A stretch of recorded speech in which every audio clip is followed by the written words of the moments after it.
years as well. All right.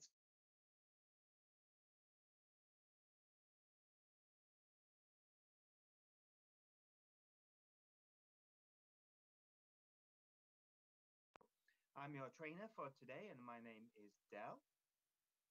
I've been working for Macmillan for over 5 years now, and some of you may have met me before as I've traveled through Vietnam, delivering MAC days with Miss Quinn. So if I have met you before, then hello again, and if I haven't, then it's nice to meet you. So we're going to start with a beep dictation. Now, a beep dictation is a listening activity. All right, today's about listening. The first part will be about listening, the second part about speaking. And we're going to do a listening activity. I'm going to say a sentence, and I'm going to say the word beep during the sentence. When I say the word beep, you have to think of the word to replace that word. So, for example, you can see that my name is Del. So if I said to you, my name is Beep, you would write what? What would you write? My name is Beep.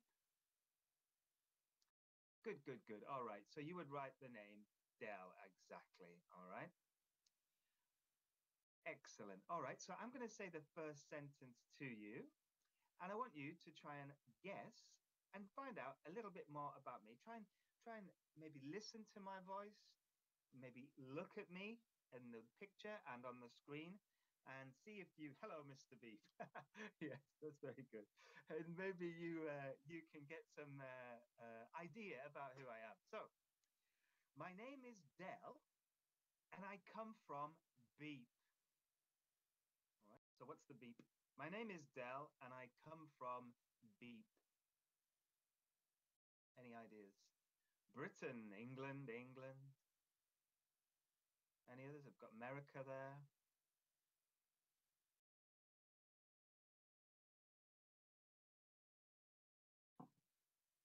Australia in there as well. America, Boston. Oh, it's very specific. Boston. All right, good. All right, so you've got that. I'm going to tell you the answers. Yeah, I was made in a Macmillan publishing house. That would be good if they could do that, I think. Belgium. Oh, that's interesting. And Canada as well. All right, well, I'll tell you the answers in a moment, but we'll keep going. The next sentence. And with this one, please be kind, okay? Please be kind. I'm beep years old and my birthday is in April. All right, I'm beep years old and my birthday is in April. Remember to be kind. 51, 50, 40, that's kind, 40. 60, I told you to be kind. 60, oh no, I'm gonna have to do something with my, oh, I haven't got any hair. I can't do anything with my hair. All right, so good. Some nice guesses there. Some that are very kind and some that are, thank you very much. I'm going to keep a record of whoever said 20. And when I come to Vietnam, I'll try and find you and give you a special prize. Next sentence. I'm married and I have one beep. I'm married and I have one beep. One child, one boy, one son, one child, one son. One daughter in there.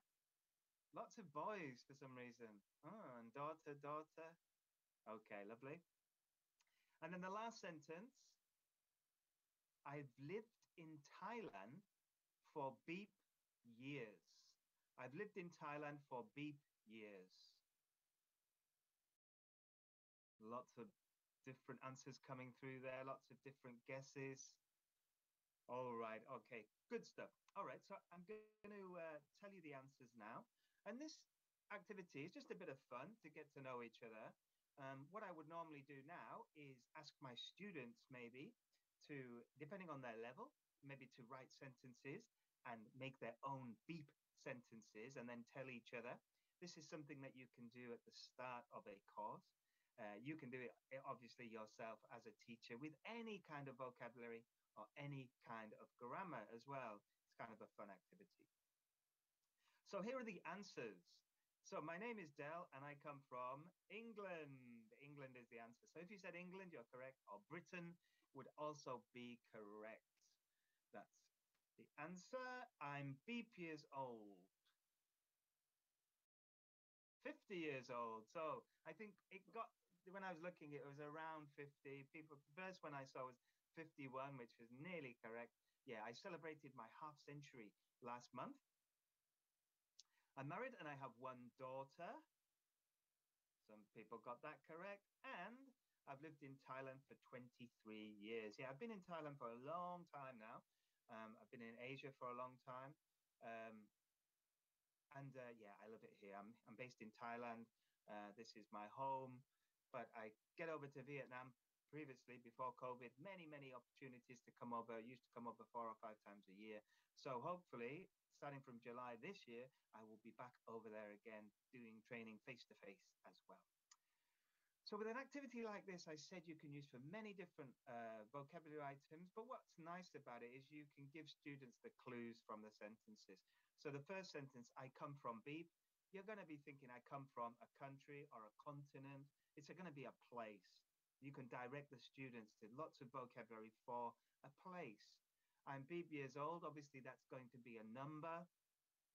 I'm married and I have one Beep. That's going to be a child, a son, a daughter, or maybe even a pet. It can be something to do with the family unit. And I've lived in Thailand for Beep years. Years indicates a number again.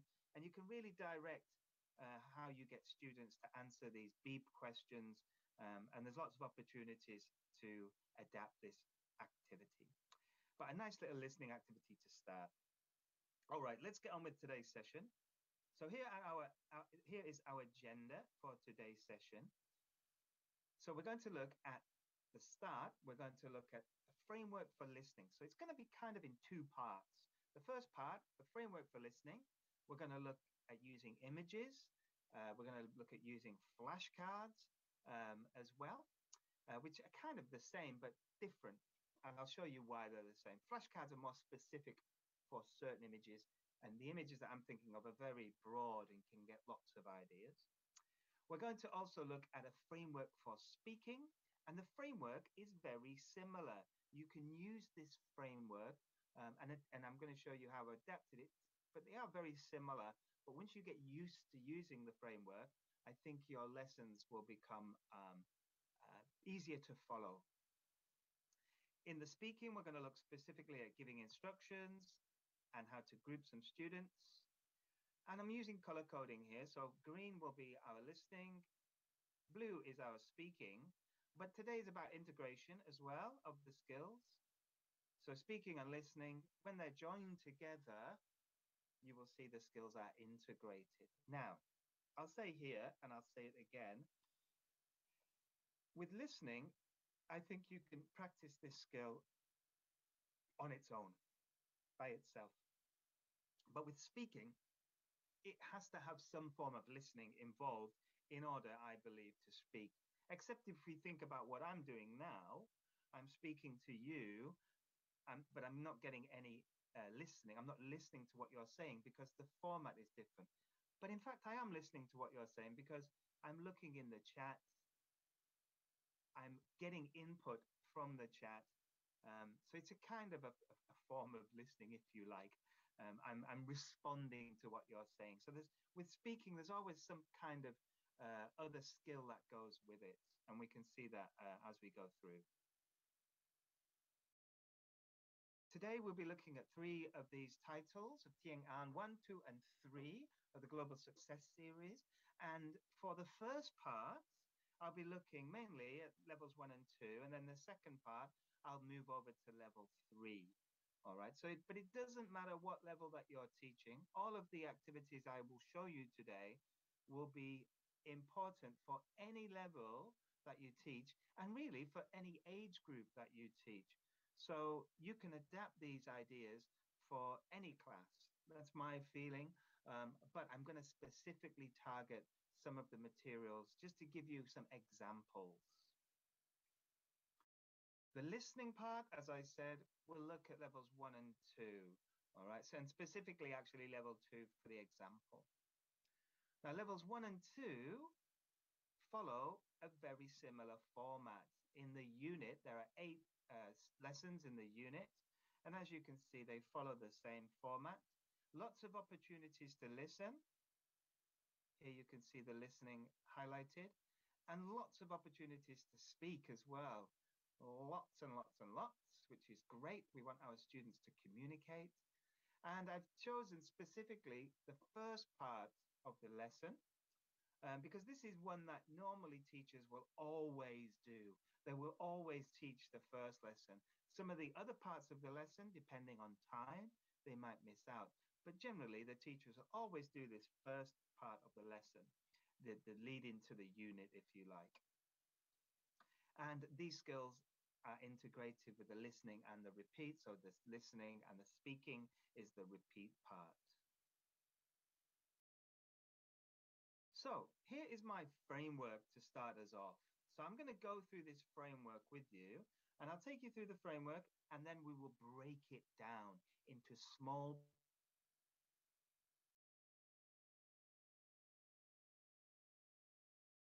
This meeting is being recorded. Different ideas and games that you can use to take you through this framework. So the first thing we have in a framework is our lead-in. So if we're teaching a listening lesson, we have a lead-in element, okay? And I'll show you some activities that we can do for the lead-in. After the lead-in, what do you think comes next in our framework? What would we do? If we're teaching a listening lesson, we have a lead-in, and then what might we do? Has anybody got any ideas? Feel free to share your ideas.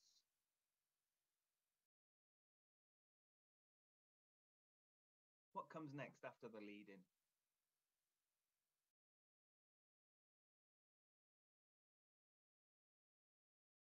Okay, suggest the topic. That's great. Using pictures, context and vocab. And we might play a game. Set the scene. I like all this. This is nice. So what we might have next, actually, I'm thinking more of the pre-task work.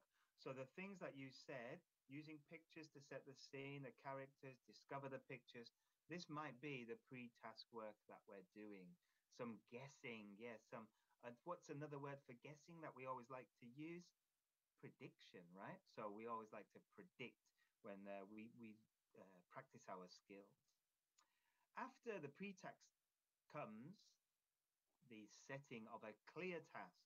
So the students know exactly what they are going to do in that listening lesson. They know the objectives now. They know what they are supposed to achieve.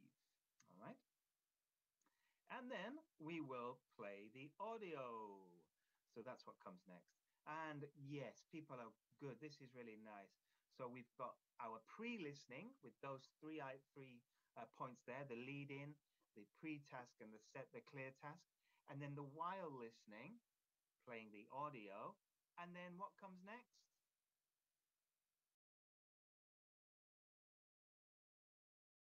After the while listening, so we're playing the audio, we've done the while listening.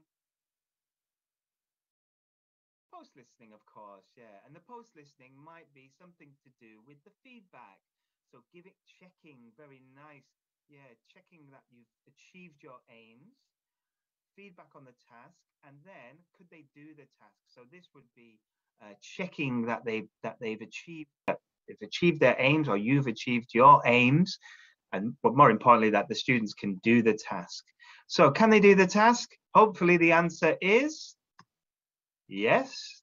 And if they can do the task, then you can conclude the lesson and maybe do something extra. Okay, and then we're going to look at some extra activities that you can do. However, a lot of the time, you might ask the question, could they do the task? And you might have the no, all right? You might have students who can't do the task.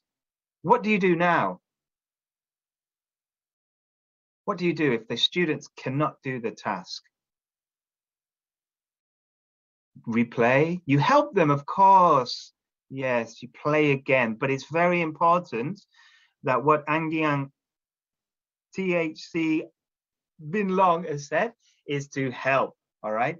Guide, support. Yes, you cannot just play the audio again, all right? Imagine if you played the audio, if you're learning a different language and someone plays the audio to you, ask you a question, and you don't know the answer, all right? It might be because you didn't hear it. Maybe you weren't concentrating. So playing it again, okay, it might solve the problem, but it's more likely you don't know the answer because you don't know what you're supposed to do, or you don't know the vocabulary, or you don't know the language. It could be a number of reasons, and you as a teacher need to find out why they can't do the task, give them some help, additional support, and then play it again. So this area here of additional support is very important. We can't just skip to play again, because you might just repeating the same error that they're making over and over again, and they will become very frustrated. So you need to provide support, play it again.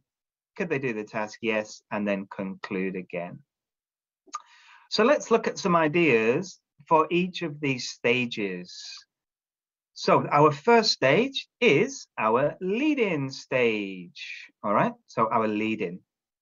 Now, question, why do we need a lead-in activity? Why do we need a leading activity? I'll give you a moment to answer that question.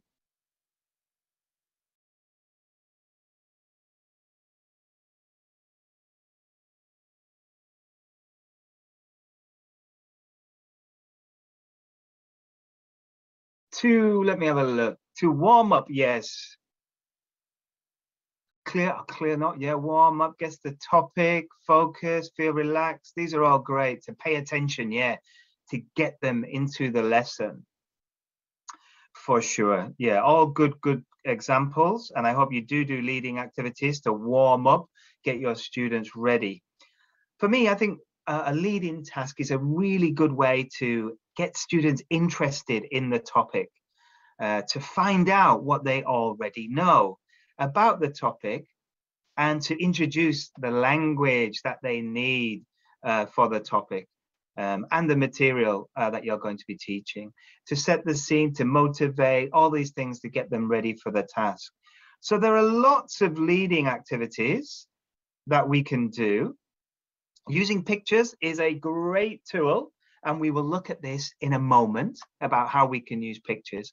But things that I like to do as well is stimulate other senses. Remember, this is about listening, so why not use sounds?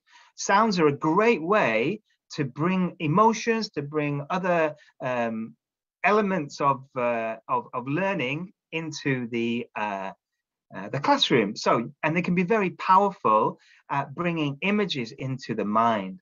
So, I have a question for you. I would like you to listen now and tell me what is the topic of this lesson. All right, and just let me share my sound. Okay, and I'm going to play the sound to you now. So what is the topic of this lesson? Are you ready?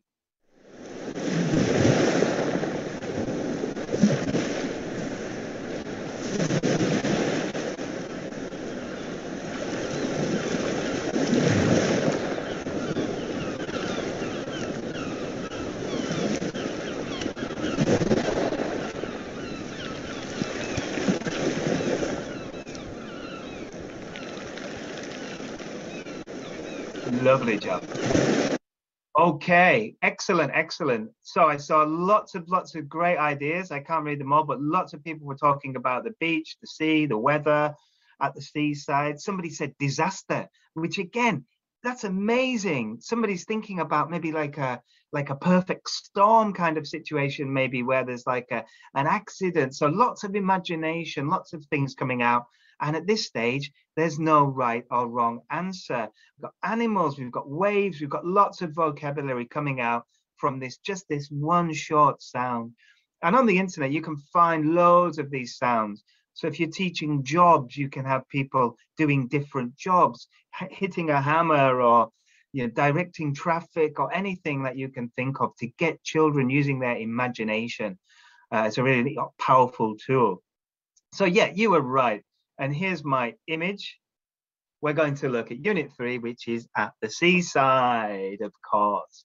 So now we're going to use the images. We're going to think about using the tool of the images. 1 second while I just move my thing down. And we're going to look at this great picture that you can see from Unit 3 of the Tiếng Anh, apologies for my pronunciation, by the way, Tiếng Anh Level 2 book. And each unit starts with these lovely, beautiful visual openers that get students really engaged with the picture.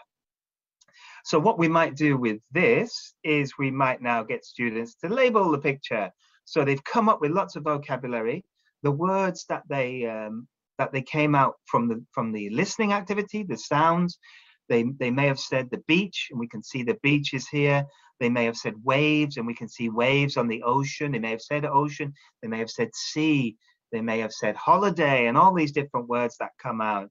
And we can label our picture now and start to build more vocabulary around the picture. Another way to get children to engage with an image is to use what we call visible thinking routines. So here we might ask our students very simple questions to set the scene, yeah, as you're saying.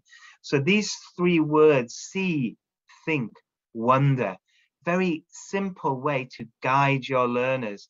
And you can use this at level 1. They will need more guidance. And you can use this for adult learners who will need less guidance. So within that, whatever level, if it's level 1, 2, or 3 that you're teaching, you will need to provide more or less guidance with these questions. So the first question, what can you see? Look at the picture. What can you see? No right or wrong answers. What can you see in the picture? You can have some suggested questions, yeah, to guide them after this.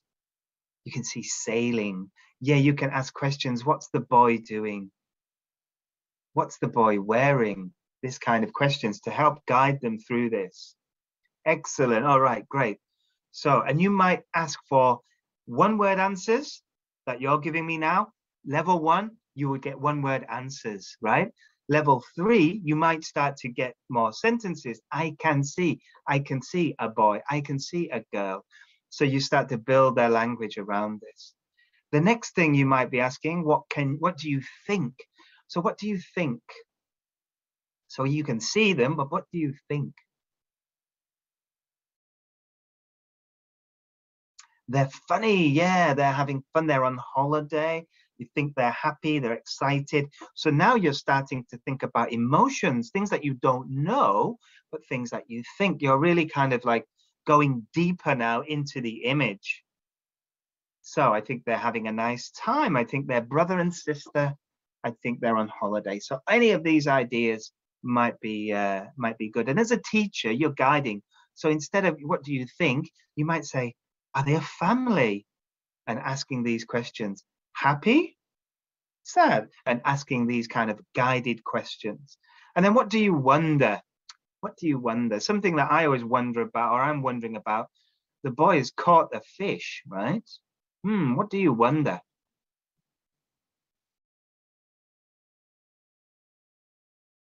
I wonder if they're having a nice trip. Yeah, that's a good one.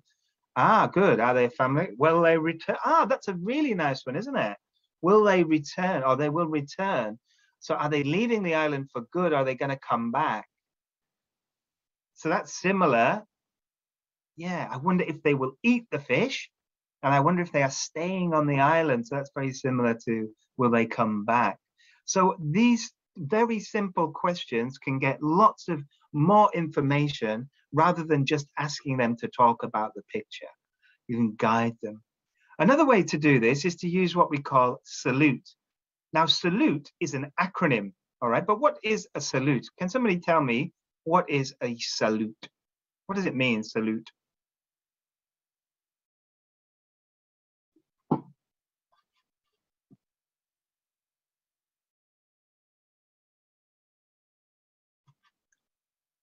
A way of greeting, yes. And it's a way of greeting, usually in the military, right? Soldiers, these are soldiers from Malaysia, actually, and they are greeting people, all right? They're saluting. But the reason that they use this, or the reason that they do this is to greet, but they also use this word, salute, to help them understand a situation. All right. So when soldiers, when police, maybe even when firefighters, when they go into a situation that they're not sure about, they use this word salute to help them. And we can use this word salute to help them understand the picture. And I'll show you. It's got a meaning. The S stands for size. All right. So when we look at a situation, we think salute, S, size. How many people are there? How many people are there in the picture? All right. We can look at the A. What is the A? What does A mean in salute? So S is size, A. What would A be? Think about if you're going into a situation, you look at the size and then you look at what? What are the people doing? You look at the action, good. Or similar to action, same kind of word, the activity, yeah. Now you can change this to action if you want to. It's up to you. It's your salute as well. Now, L, what would L mean? So we've got the size, we know how many people, we know what they're doing, and we know the L. Think about the L. What would the L be? The location, excellent work, yes. With a place, where are they? All right. The next is U. You might want to think about the U, the uniform. Lovely work. What are they wearing? What do they look like? And all these kind of information. The T is important. Think about the T, might be something to do with this. The time. Very good. And then the last one is E, the E. So E is kind of everything around them as well. What else might be there? The emotions, very good. But think about emotions. If you are there in person, you can tell the emotions, right? You can tell if people are happy, you can tell if people are sad. But if you're looking at a picture, that's difficult, all right? It's difficult to find out their emotions unless you're looking at the picture directly. So E is all about the other things that are with them. The boat, the rubber rings, the fishing rod, the life jackets, the sails, the equipment. Very nice. Okay, so we've got this acronym, salute, and we can give this to the children and we can ask them questions. So if we think about our picture, so how many people are in the picture? How many people? There are 3, yes. And you can be very simple. Level 1, 3 people. Level 2, level 3, 2 children and 1 man. So you're making this more information. You're developing this. You're not just sticking with the number. All right. The activity. What are they doing? What are they doing? They're fishing. Sailing and fishing, yes, all right. And again, level 1, sailing and fishing. Level 3, they are sailing and fishing, adding the language around it. They're going on a boat cruise. Lovely job. And there you can add to it, can't you? You can build on this language. They're sailing on and fishing on the ocean. Where are they? Well, here we go in the location. In the sea, on a boat in the sea. And again, you can build on this. What color is the boat? So they're sailing on a white boat in the beautiful blue sea. And you can add more language depending on the level of your learners. What are they wearing? What's their uniform?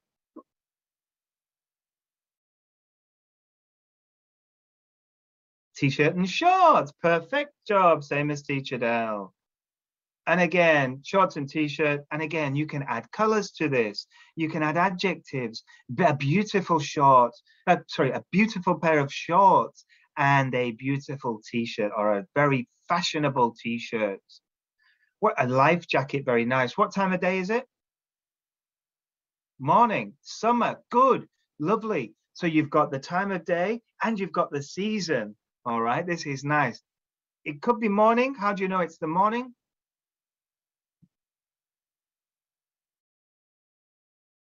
Because of the sun in the sky, but the sun could be coming down as well.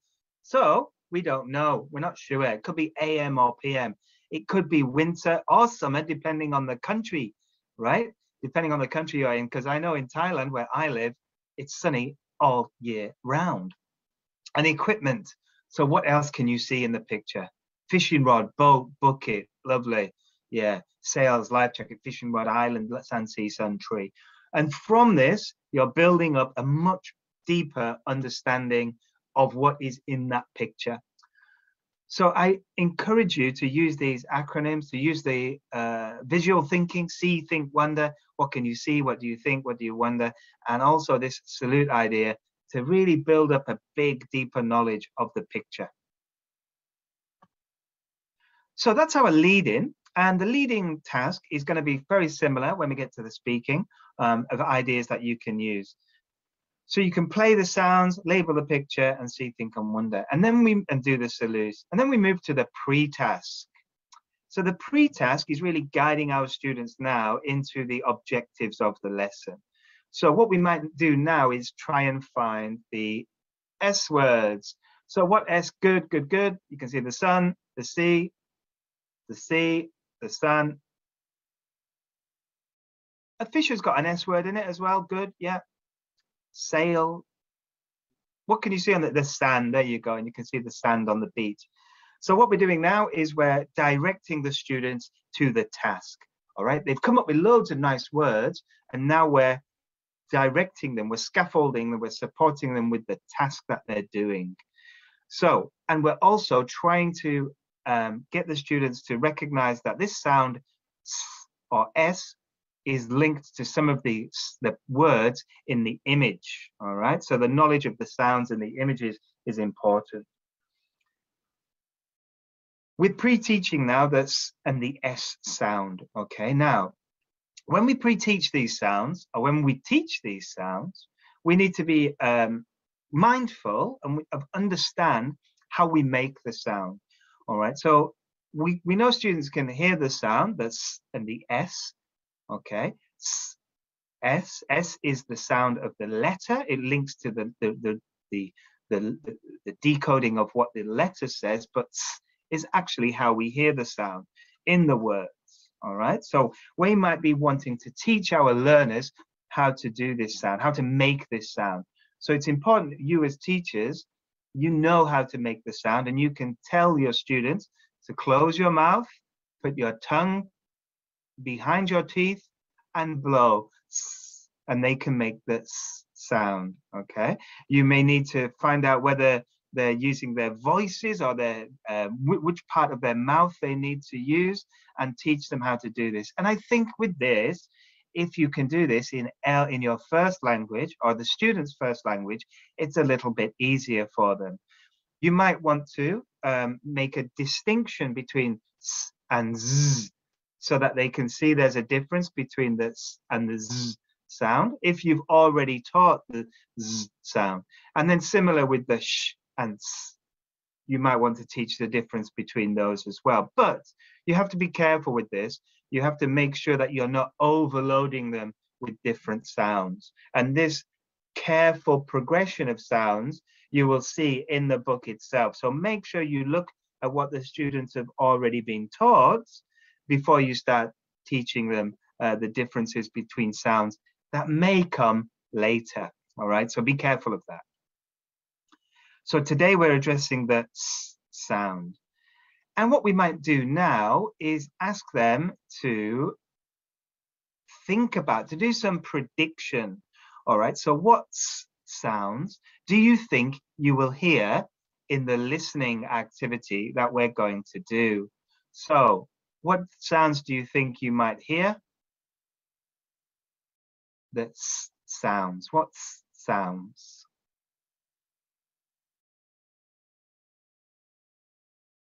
So they'll be good. We've got sail, sea, and sand. Sun, sail, okay. And then we can point them out now. So there you go. We've got three words that we're going to hear. Sail, sail, sea, and sand. And now we might want to just go a little bit further to check understanding and find some more S words in the room. So if you're in the classroom, what S words can you see? So I'm not in the classroom. I'm not sure if you're in the classroom, but what S words can you see where you are sat now? So I can see scissors. All right, you might not be able to see that. Scissors.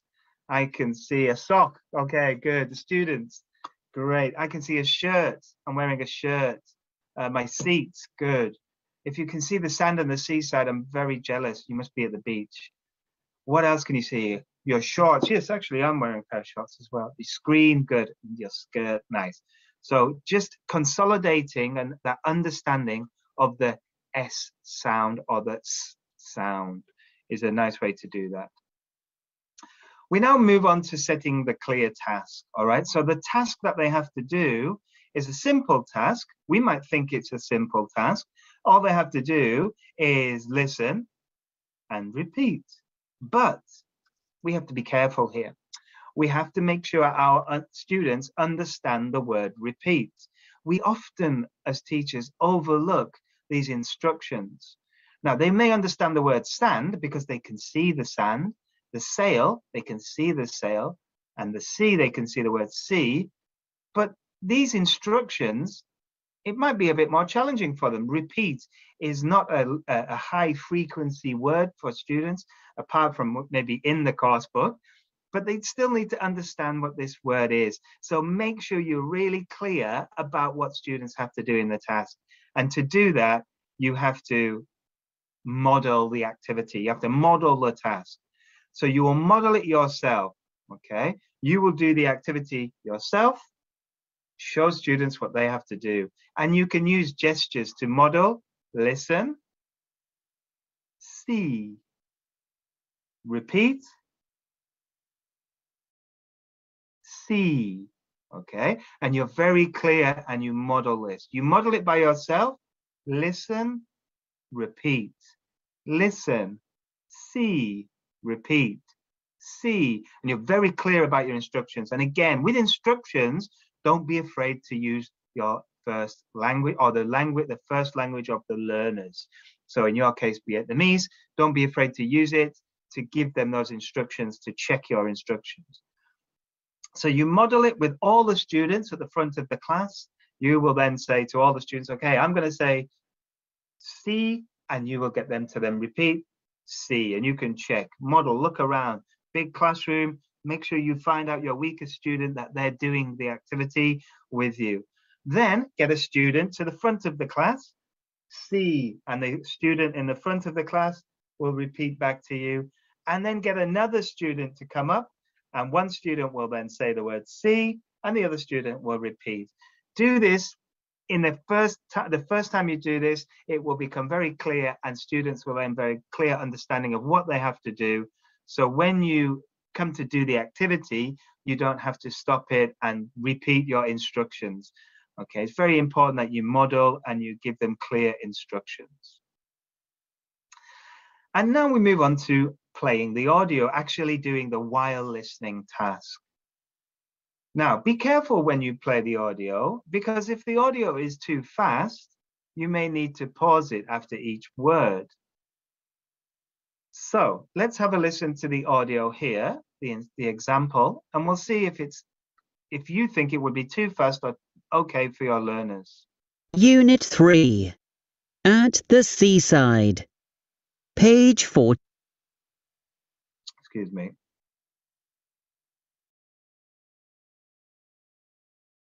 At the seaside. Page 14. Lesson 1. Activity 1. Listen and repeat. S. Sail.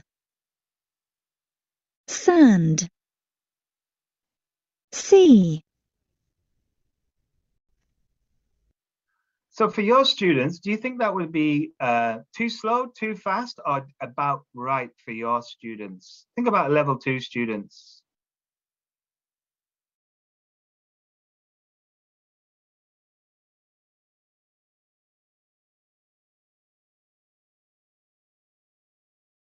Okay, good. Yeah, not too fast, but students not familiar with the accent. Exactly.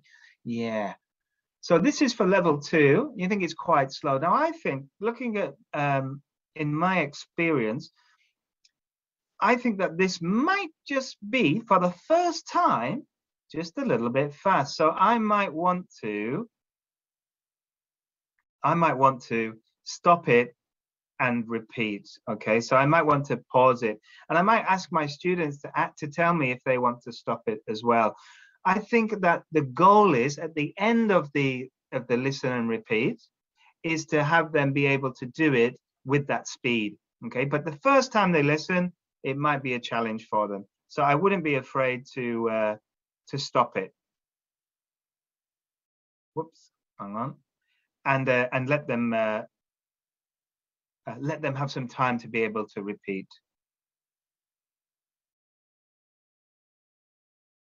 After that, you can actually start to then have some fun and drill the language. You can play a little game with them, and just to break it up, so that we mentioned accent. So they may not be familiar with this accent, so you can drill it yourself, use your own accent.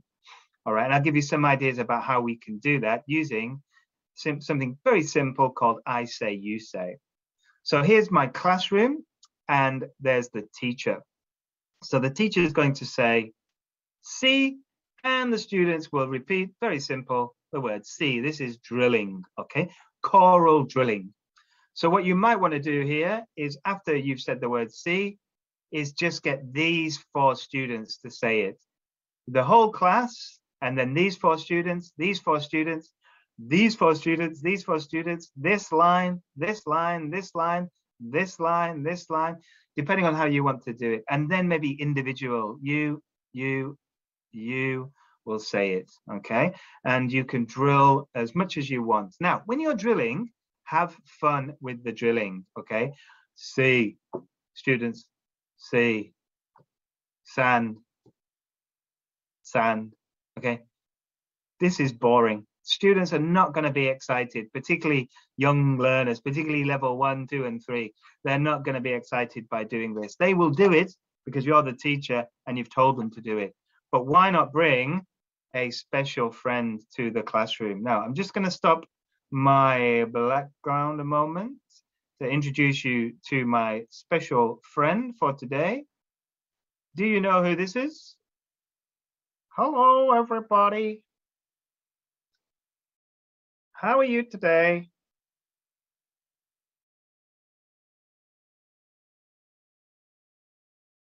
This is my friend. Does anybody know what his name is? He's very famous. He's a puppet. He's a puppet. He's got a special name, though. You might have seen him in a famous movie called Toy Story. His name is Woody. All right, here's Woody. Now, Woody's going to help me with my drilling, okay? So Woody's going to stop being the teacher. Woody's going to take over the teacher role, and he's going to do the drilling. Are you ready? Okay, here we go. See. And the students would repeat, see, okay? But as I said, that's a bit boring, isn't it? So let's have some fun.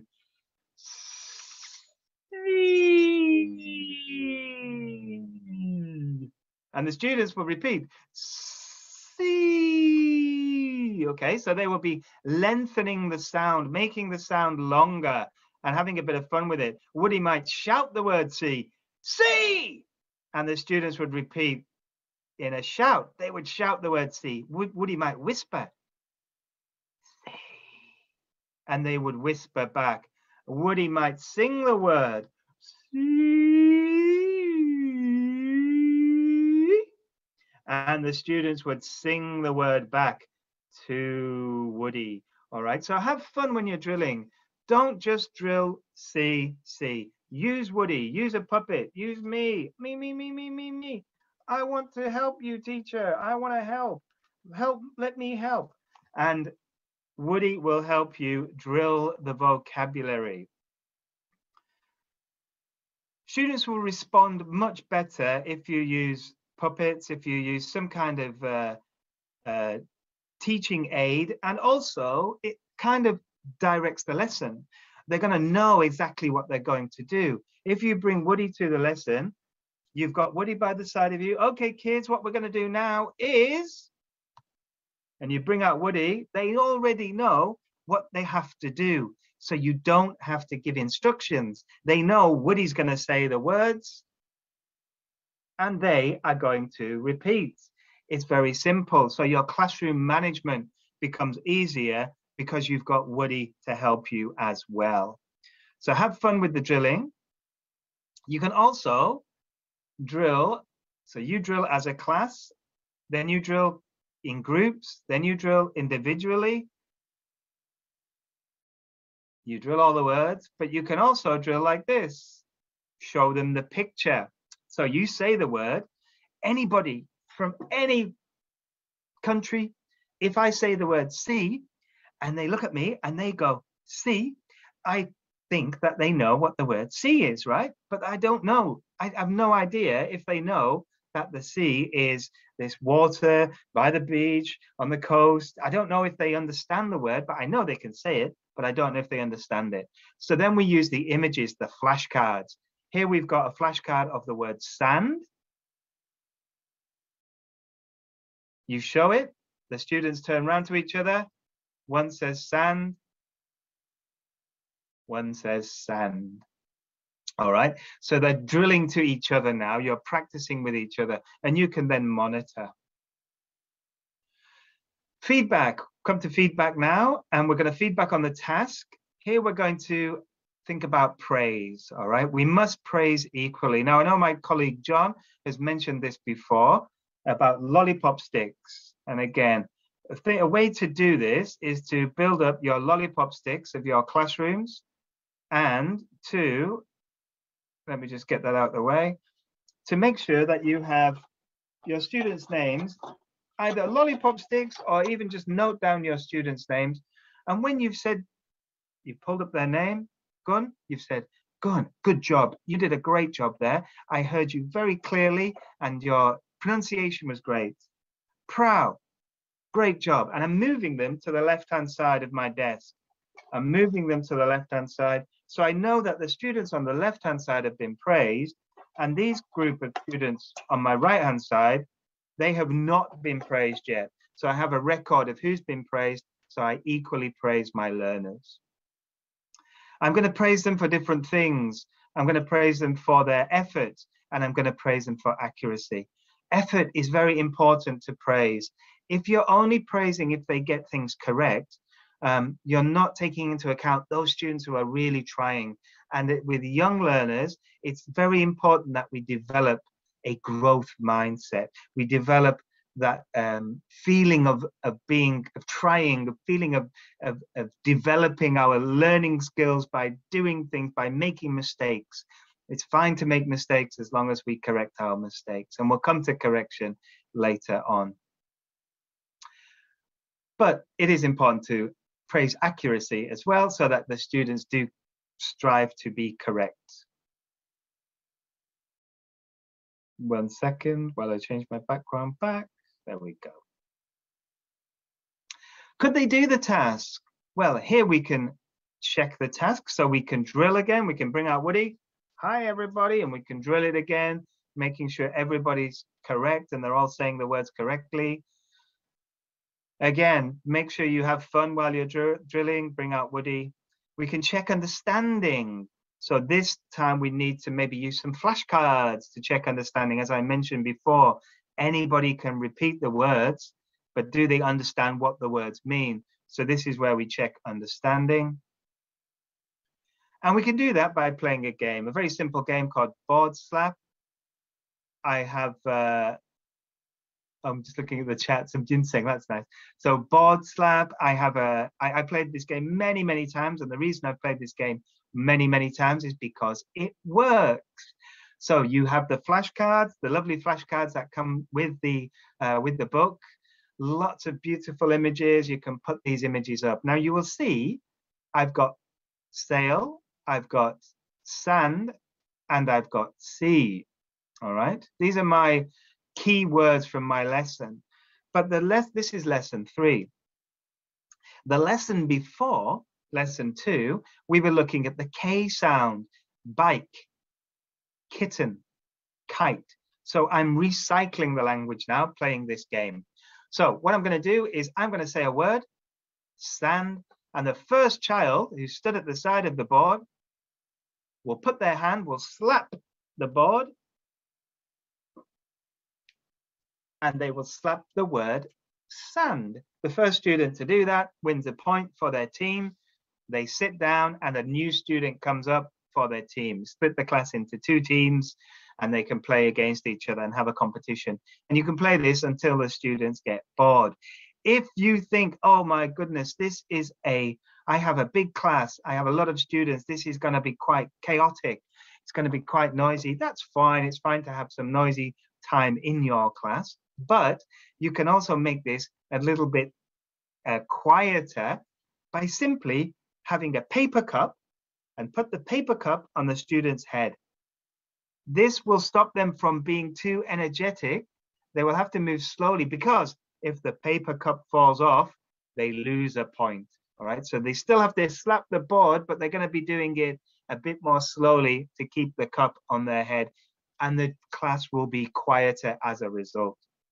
You can also do this by having the flashcards that are available to you, but this time with the words. So they're recognizing the spelling, the sound, and also the image as well. So here we have the word sail, and they have to hit the word sail. So mix it up between the pictures and the words, and the words and the pictures. Make it a bit more different, a bit more challenging when you have to look at the words. So could they do the task? The board slap we've looked at. We can integrate some skills here with some speaking now. All right, so we've done some drilling, but now we want to check that understanding that they can say the word clearly by playing a game. Now this game is called telephone. Some people will have heard it as whispers. Okay, so this is a whispers game. Now this is post listening, yes, but it's still checking the task. I'm checking the understanding. I'm monitoring carefully all of my learners, the ones which can say it, the ones which can't say it, and I'm focusing on whether I need to then do some more work to help them say the words correctly. And this is a good word of checking. So I will say the word, or show them the word in this case. So this is the word sail. These 2 students here will now turn around. They look at the picture. They're quiet. Shh. This is a whispers game. They're on the telephone. They're not shouting. Shh. Whispers. They turn around and then they pass the word along. And then the student at the end will write the word. Okay. Now, this is a simple way of checking that the students are saying the word accurately and correctly. Because if the student at the end now writes the word see, I can check, I know that there's some problem in this line of students that has caused them to say the wrong, or caused them to write the wrong word. So I can now go back, drill again, check again, and then play the game again to make sure that they've got this correctly. Now you might be thinking, level 1, it's still a problem with motor skills and writing the words. And if that's the case, then you can do it like this. You can play the same game, but with this one, they can just choose. So you will play it exactly the same. And in this case, all the students have to do is circle the word that they hear. Okay. Now, yes, there is that case of students losing attention. But that's up to you kind of to sort of monitor this. And don't forget, you can't have a quiet classroom all the time.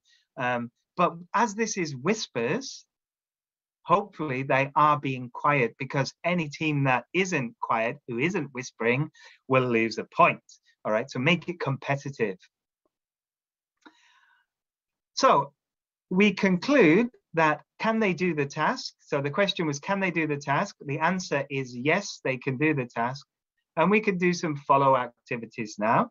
So one of the follow activities for this might be a picture dictation. I love these kind of activities because they're very student-centered.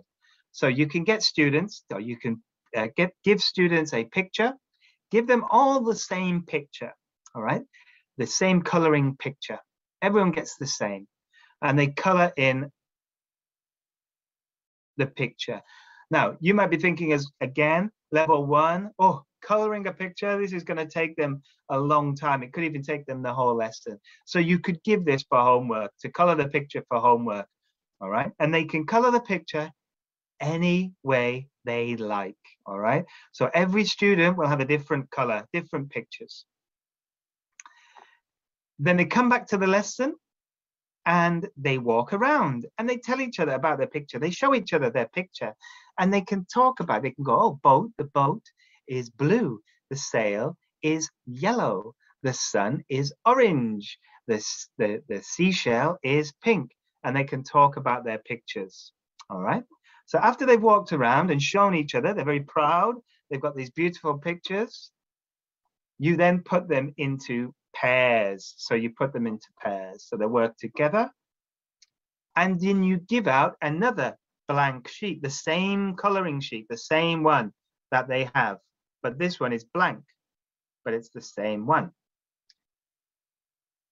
Then the students tell each other about their picture. And the students color the picture. So what they end up with, 2 pictures. One is their picture and one is the same as their friend's picture. They compare their pictures at the end and hopefully they will have 2 pictures that are different but the same as each other. And they're practicing their listening skills, they're practicing their speaking skills, and they also have these beautiful pictures. This is a nice way of integrating those listening and speaking skills. If you think that this picture will take too long to color, you can always color the boat yourself or color the sandcastle yourself and then give that out to the learners, or find a picture that's half colored and half not colored so that you're decreasing the time it takes to color. You can add more vocabulary to the picture. So go back to the leading activity and add more to the picture, and they can write this in their books. So they can write the word fish on the picture. They can write the word tree, sun, all these different words, fishing rod, boy, girl, and add to their pictures. Don't forget to use the workbook. And the workbook is a great tool after you've done an activity that takes, that is quite active. The workbook activity is a way of calming your students down. The workbooks are great as well because they consolidate the learning. You can check understanding using the workbooks. And you can play lots of flashcard games. Now let me show you some ideas for flashcards. I'll quickly go through these. And again, these ideas can transfer to the speaking activity, which I'll show you in a moment as well, the speaking framework. Now, the first flashcard activity I'm going to show you is very simple. It's called Slowly, Slowly. And I'm going to show you let me just, let me just choose my background again so you can see. Here I am again. Let me just pull that down. So this I'm going to show you is something that I've had for many, many years. And I want to show you this because I want to show you how effective this is, and that you will believe me when I show you that I've had this for maybe 15 years. I made it myself a long time ago. You can see I maybe need to make a new one now because it's getting quite old, but I've used it so many times and it's a really useful tool. So Slowly, Slowly is very simply you. Slowly, what can you see? What can you see? A fly. It's not a fly. A kite, very good, but it's not a kite. A boat is correct. Yeah, you can see a boat. You can see a ship or a boat. I don't have the flashcards physically with me, so I'm using my own flashcards for this one. What can you see?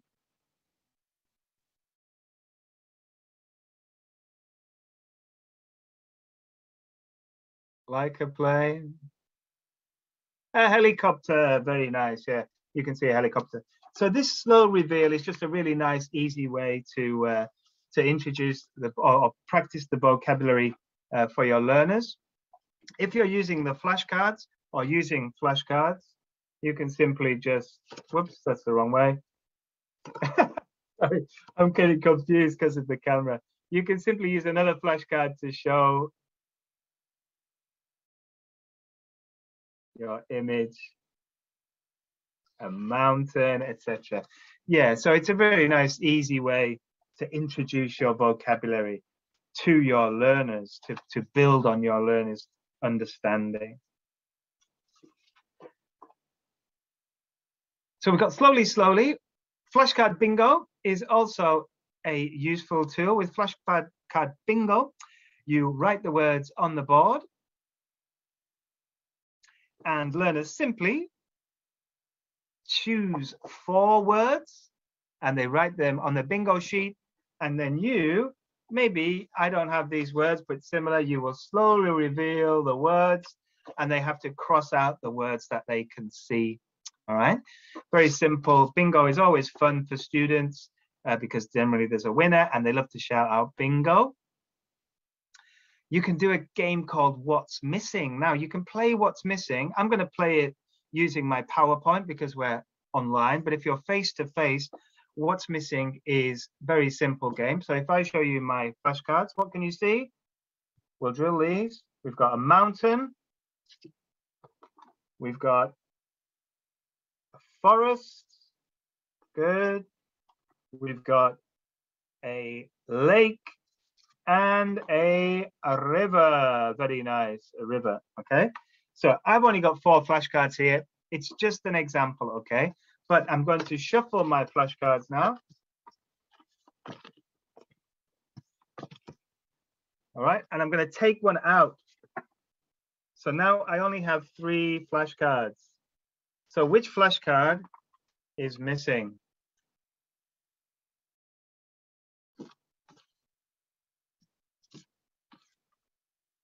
What is missing?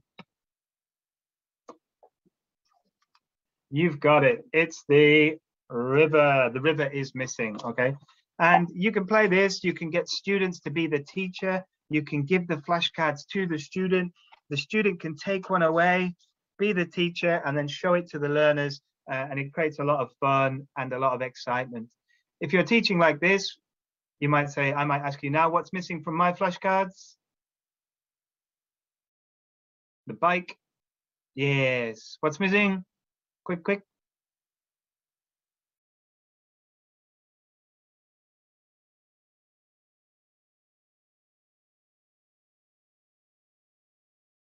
The sea. See, I can see the sea. The sail. Very good. What's missing?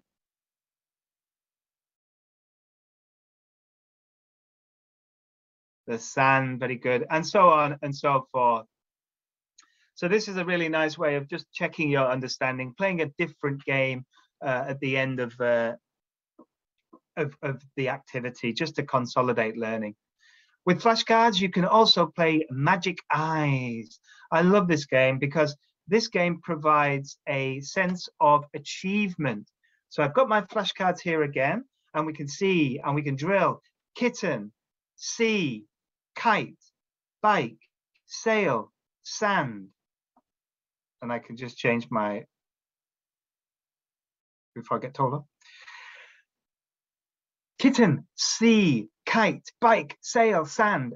And now I cover one up and we do it again. Okay, everybody. Kitten, sea, kite, bike, sail, sand.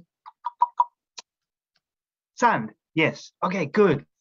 Now I'm covering this one up. Okay. Kitten, sea, bike, kitten, sea, kite, bike, sail, sand. Very good. Now again, kitten, sea, bike. No, kitten, sea, kite, bike, sail, sand. Very good. Now we do it again. Kitten, sea, kite, bike, sail, sand. Good. Kitten, sea, kite, bike, sail, sand. Very good. And the last one. kitten. C, kite, bike, sail, sand. Way, very good. Everybody can say the words without even seeing the words. What a sense of achievement I've given my students. They all feel great. They can't believe it that they can do it. And then we can go back and just quickly check as well by showing the words. Face to face, all you have to do is have the flashcards, stick them on the board. Okay, you can't see now because I've done my, but you have the flashcards, you just stick them on the board and then you just turn them over. It's very simple, even easier in the classroom. Or you can just lean them if you can on the board itself. But please try it and give your students a sense of achievement. I did it too fast, of course, because I'm just giving you the example. With your students, you would go a bit slower. And because you have a big group of students, one of them's going to guess, right? One of them's going to get it, and then they'll all be able to help each other. So don't worry that I did it a bit too fast. In your classroom, you'll slow it down a bit and give them that sense of achievement. If they can't do the activity, we go back to, can they do the task? The answer is no, they can't do the task.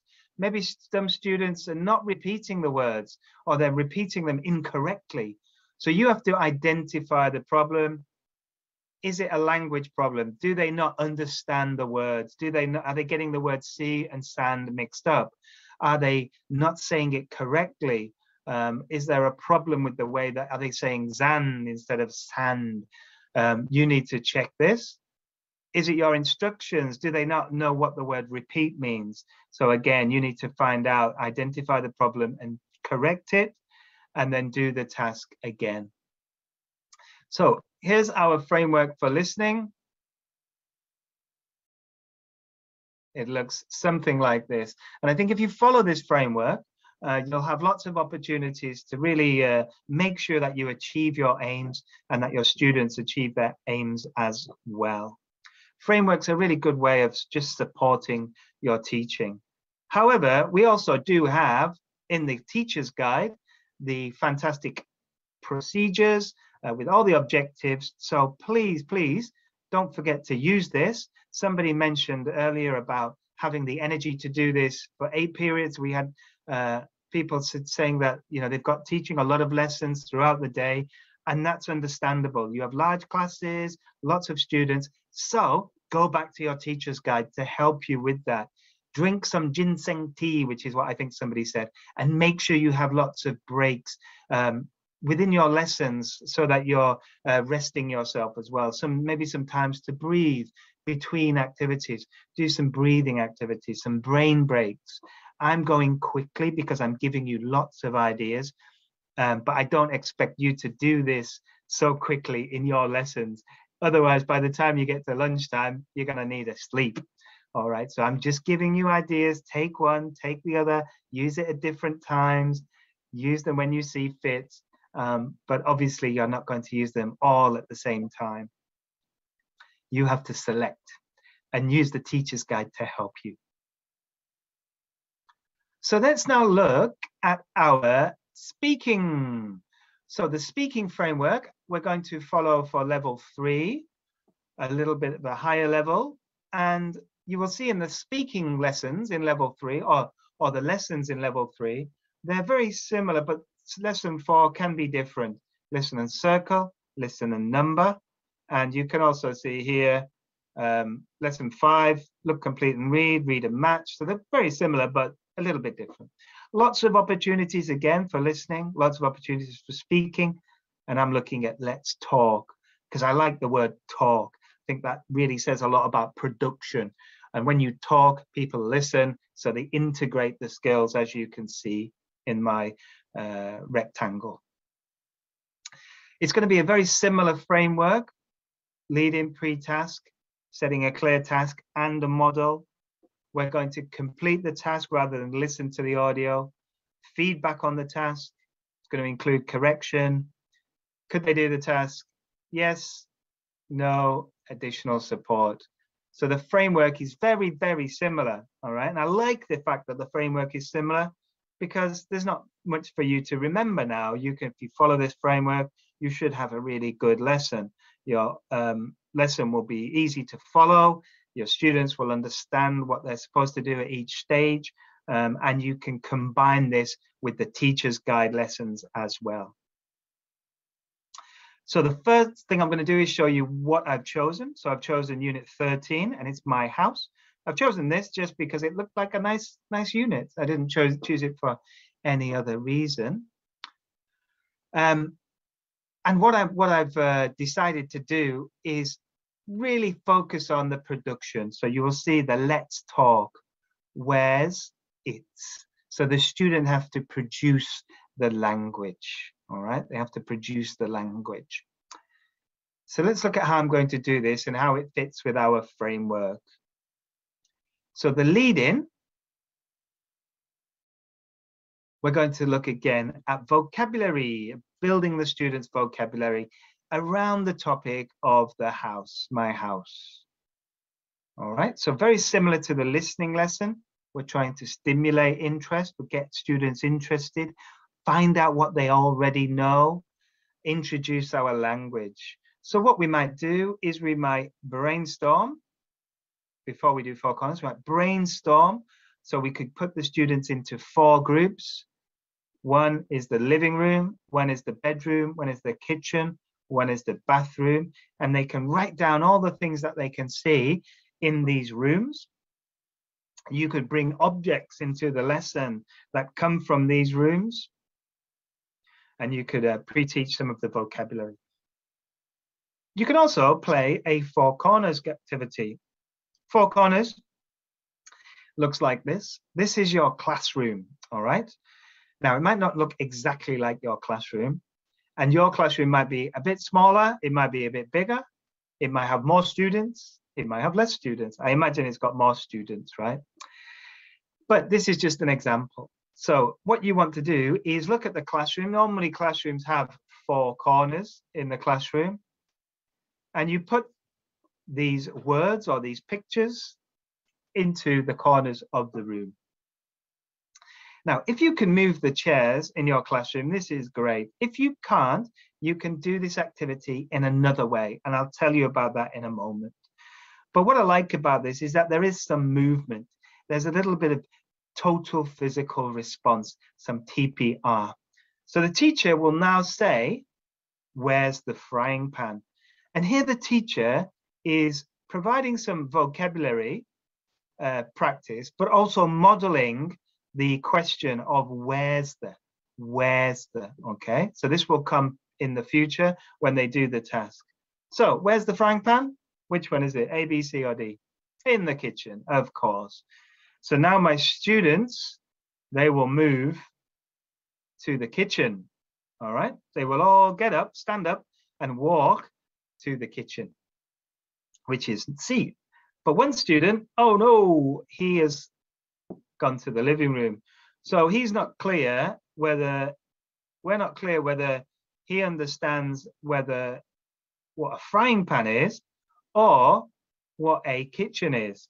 So he's now going to move across though, because everybody else has moved across, and some of his students, his fellow students, were able to correct him and tell him what it is. Now, if you don't have a classroom that you can move around in, students can simply point to the corner, okay? They can point to the corner, stay in their seats, point to the corner, or they can write on a piece of paper A, B, C, D, and show that A, B, C, D. Simply use those activities so that they're not moving around if they physically cannot move. You can change this if you think of jobs. Who works outside? All right, so with jobs, who works outside would be the farmer. They would all move to the farmer. Exactly. And with food, you can have it with which one is healthy. Okay, so with this one, there are 2 answers, right? The apple's healthy, and also the salmon is healthy as well. The fish is healthy. So you might have a split, and that's fine. You could also ask, which food do you want to eat right now? Okay, so they might choose, if they're children, They might choose that they would like to eat the fries or the cake rather than the salmon or the fish. So you can add an option. No right or wrong answer is nice to do as well. Which one do you want to eat now? They could maybe 4 would go for French fries, 4 for the apple, 4 for the fish, 10 for the cake. So it depends on their ideas, what they want to do. So 4 corners, you can use it for different vocabulary, different items. Now, when you come to the pre-task work, this is very important that we check instructions. All right, so if we have this task where they have to talk about the picture, ask questions about the rooms and where the room is, and then tell the other person where the room is, we need to check instructions. So with this activity, what would you ask the students to check your instructions and to help students with the task? So what questions would you ask? You can model, but that comes in a moment. First of all, you've given instructions and now you check your instructions. What would you ask them?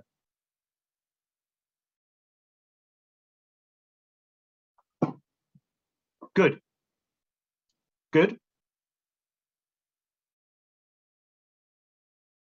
Good.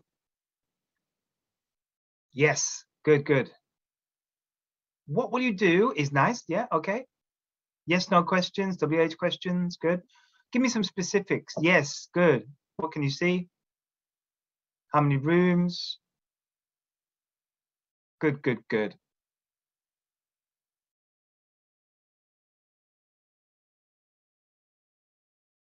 Okay, great. What about the question, do you understand? You're given the instructions, do you understand? Is that a good question? Why is it not good to ask, do you understand?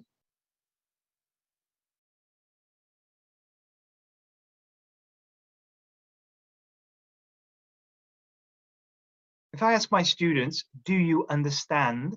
What will the answer be? If I ask my students, do you understand? What will the answer be?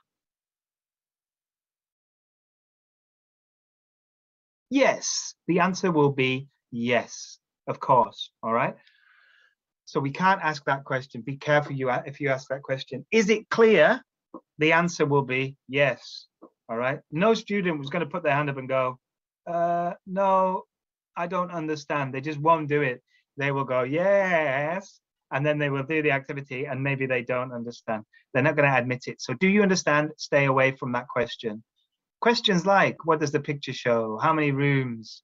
What are the rooms? These are all questions that you've put in the chat. This one you might not have noticed, but why are the hands big and small? You can see here the hands big and small. These refer to the answer. So if the hands are big, it's close to them. So you would say it's here. If the hands are small, it's away from them. It's there. That's the difference. But you will see that in the instructions in the teacher's guide. Can you ask me a question? So you get an example from your learners. Are you going to work in groups? All right, so this is a pair work activity, right? So you can check that. So you need to think about these questions before you give your instructions to make sure that you know that the students can do the task, and avoid, do you understand? Is it clear? Is there a living room? Is a nice specific question as well. And then you will model the activity. Again, when you model the activity, you will do this with the whole class. You will do it with one student, and then a student will model the activity before you put them into pairs. You will also drill the contractions. There's some language here. Where's the? Where's the? So where's is where is. When you drill contractions, you can use this. So where is, and you put your fingers together, where's. So use your fingers to show the contraction. Where is, where's. All right, use your body to show that. And then you can put the students into pairs. Now, when you pair up students, remember to change the pairs. They might sit next to each other and it's easy for them to work in the same pair.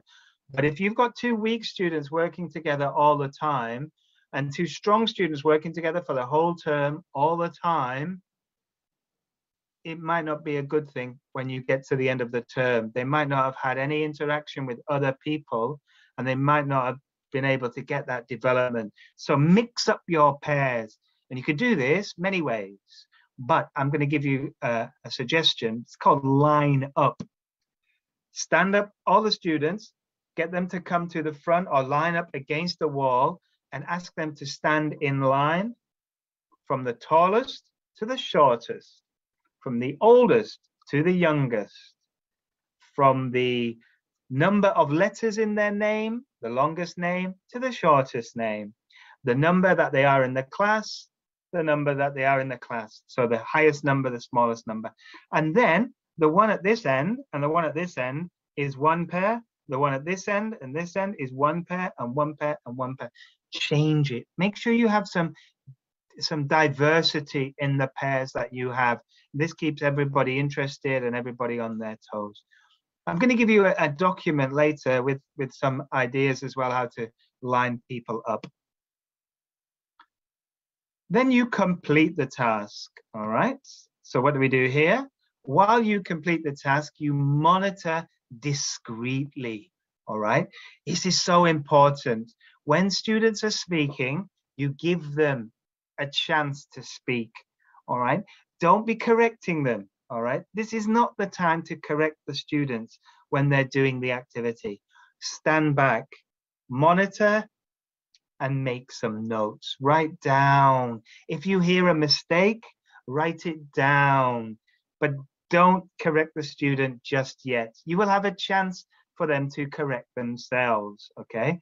Let them go. Let them go. Then it comes to the feedback. So the feedback on the task, you're praising equally, don't forget. Praising their efforts, praising their accuracy, but you will need to do some error correction. All right. Now, with this kind of activity, you will find that there are errors that you will already know they are going to make.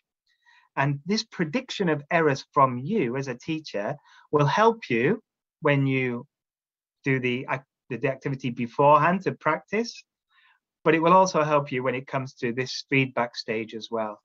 So with this activity, what errors do you think students will make? All right, imagine you're teaching this in your class. What errors will they make? What will the students make?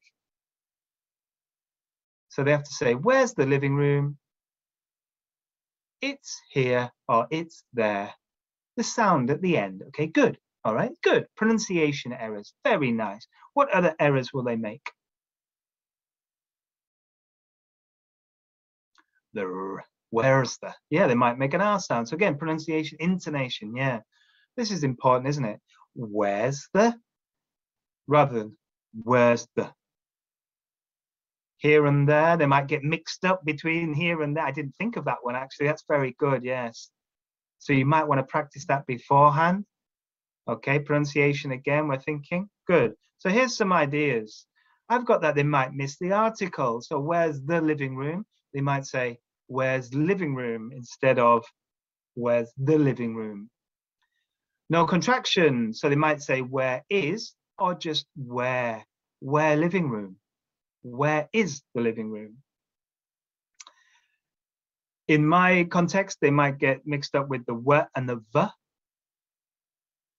Often I've heard this mistake in Thailand, particularly. They get mixed up with chicken and kitchen.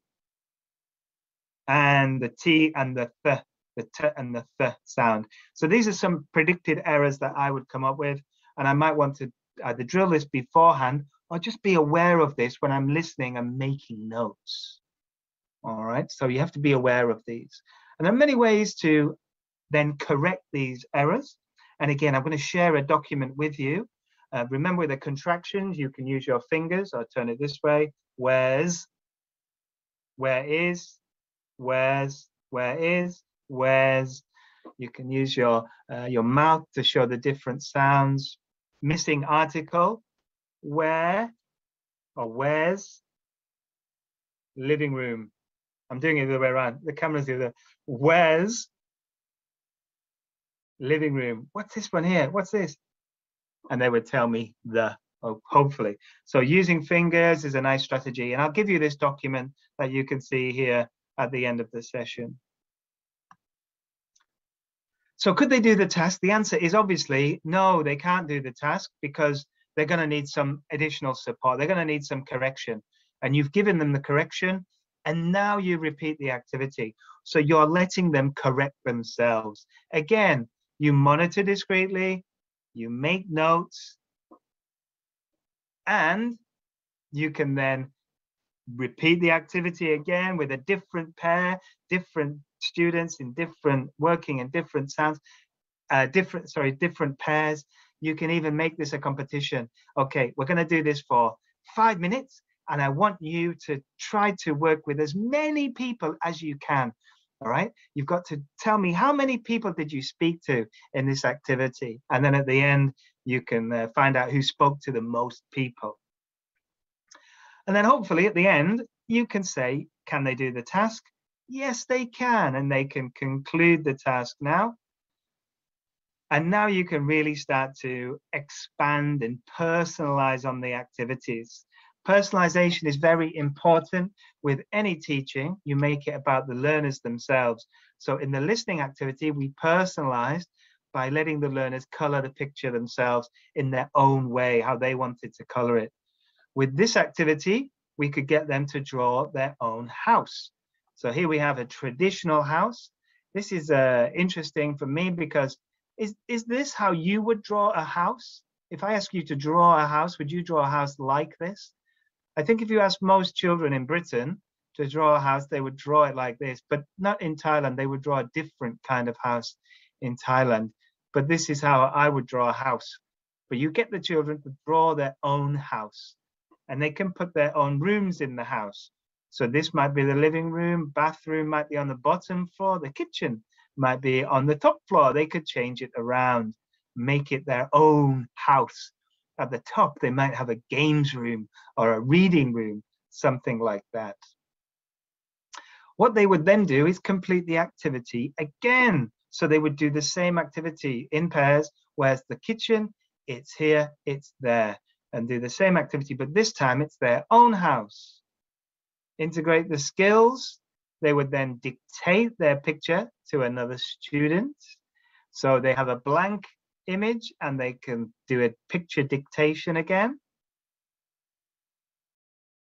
And then they can make some vocabulary lists for the room. And this is a pre-activity for the next unit, which deals with the vocabulary within the rooms. So they might have the bedroom. So what would you find in a bedroom? You might find a bed, a lamp, or a closet. What would you find in a bathroom? You might find the bath, of course, or a shower or a sink, living room, and a kitchen. And once they've done this, you can then build a new dialogue. So we've got, where's the bedroom? It's here. Where's the bathroom? It's there. Okay, you're building up that dialogue. You're practicing the target language, but now we can add language to it. So where's the bedroom?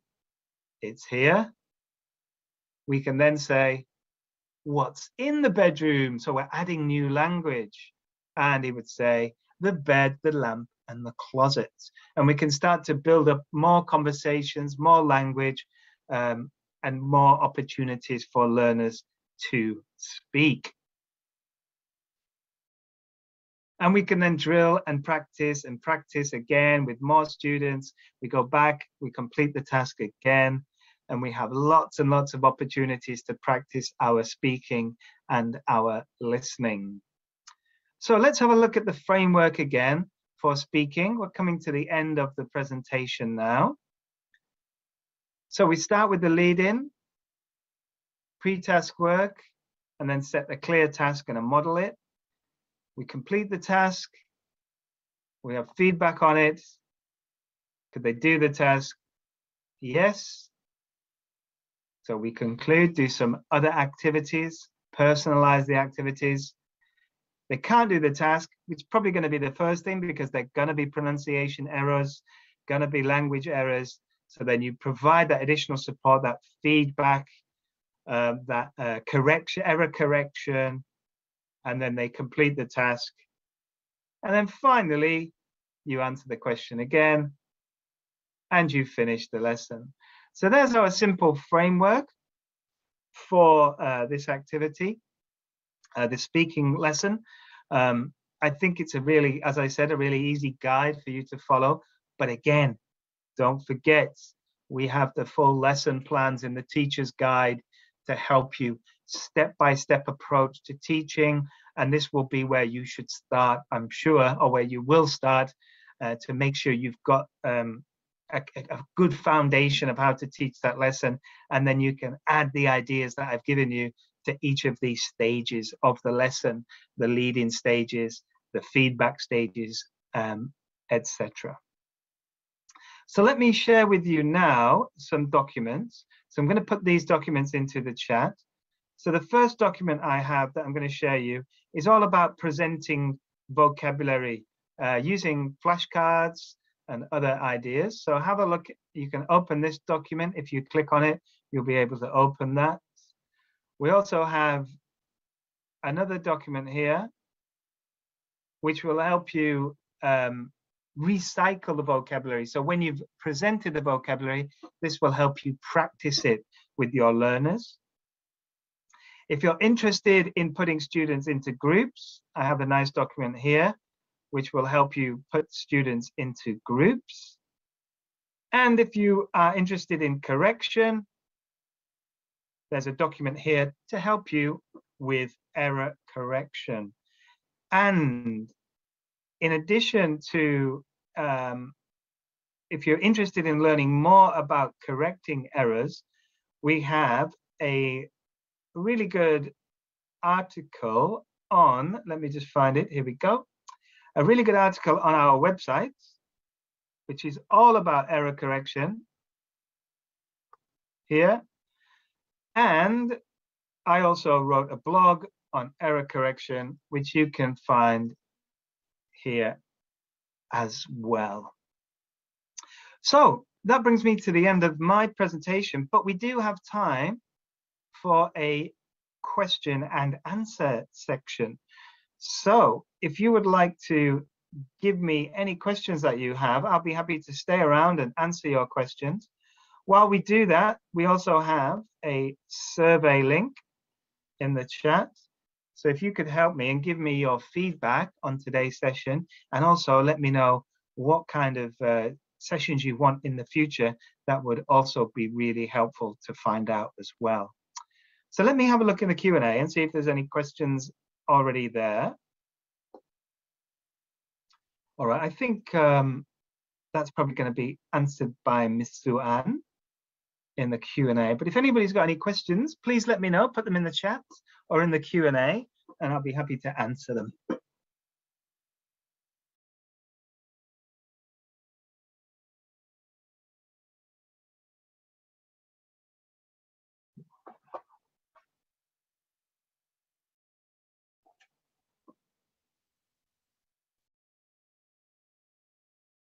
Thank you to you as well. Thank you all for your participation today. So please do let me know if you've got any questions. As I said, I'll be just hanging around looking out for them. And don't forget to complete the survey.